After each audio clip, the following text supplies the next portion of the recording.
কার সঙ্গ করা উচিত কার সঙ্গ করা উচিত নয় মানুষ আজও বুঝতে পারে না, এ তো অন্ধ।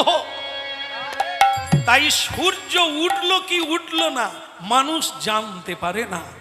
তাই ভক্তমণ্ডলী মায়েরা, এই তত্ত্ব তো আমি খুব যুক্তি দিয়ে বুঝলাম যে তুমি বুঝিয়ে দিলে ভগবান সব দিকে তাকান। উত্তর হলো, এখন তুমি আমাকে শেষ প্রশ্নের উত্তরটা দিয়ে যাও, আমি খুব খুশি হব। কি বলে? ঠিক আছে মহারাজ, দুটো খুশি তো আপনি দুটো প্রশ্নের উত্তরে? বলে আলবাত, একদম খুশি। শেষ প্রশ্নের উত্তরটা তুমি দিয়ে দাও। হেলাতে জীবন,